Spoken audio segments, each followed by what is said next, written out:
Dahil sa pag-live ni Sandra, nananawagan siya dahil kailangan nila ng tulong sa paghahanap sa mami niya, lalo't may cancer siya na kailangan niyang maipagamot, kaya mas madaming naawa sa kalagayan ni Rose at tutulong maging ang mga taong hindi nila kaano-ano dahil naaawa sila.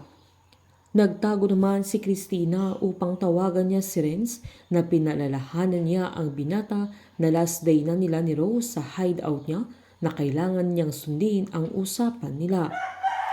Nakiusap naman si Renz na bigyan pa siya ng konting panahon dahil mahina pa si Rose na lumalala na din ang kondisyon niya at kailangan nila ng tulong niya.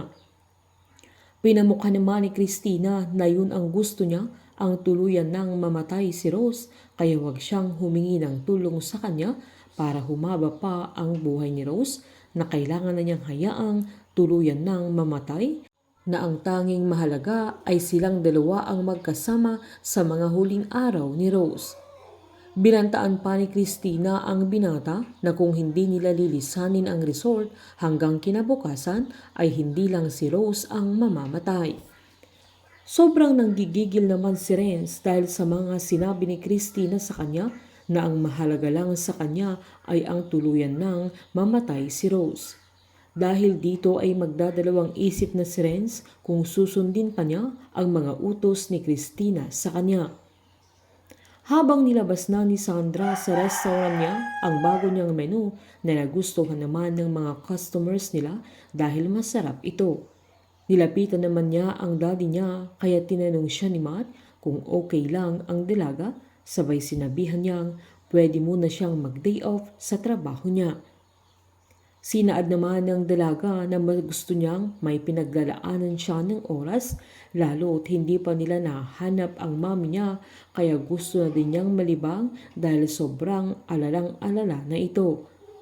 Pinaliwanag naman ni Matt na siya na ang rason kung bakit sila iniwan noon ni Rose dahil puro si Lily ang pinapakinggan niya, na ang gusto noon ni Rose ay bumukod sila at bumuo ng sarili nilang pamilya na sila ang magdidesisyon kung ano ang ikakabuti ng kanilang pamilya. Kahit anong pakiusap noon ni Rose ay hindi pinayagan ni Matt dahil ayaw niyang magkaroon si Rose ng ibang mundo, dahil ayaw niyang mawala siya sa kanya pero wala siyang pinagkaiba sa mga pinaggagawa ni Renz. Hinawakan naman ni Sandra ang mga kamay ng daddy niya at sinabing babawi sila sa mami niya, sabay nagyakapan ang mag-ama. Nagsisisi silang dalawa sa mga kasalanan nila kay Rose na mula noon ay nagdusa at naghirap si Rose na kahit wala siyang kasalanan. Mahal na mahal pa rin ni Matt si Rose na gagawin niya ang lahat para mahanap niya at maipagamot si Rose, na handa siyang pakasalan ulit si Rose at pupunuan niya lahat ng pagkukulang niya sa kanya. Painit ng painit ang mga tagpo, sabay-sabay po nating subaybayan ang huling 5 gabi ng Unbreak My Heart dito po sa aking channel. Patuloy lamang pong manood at mag-subscribe para ma-update po kayo sa mga susunod na episode. Marami pong salamat.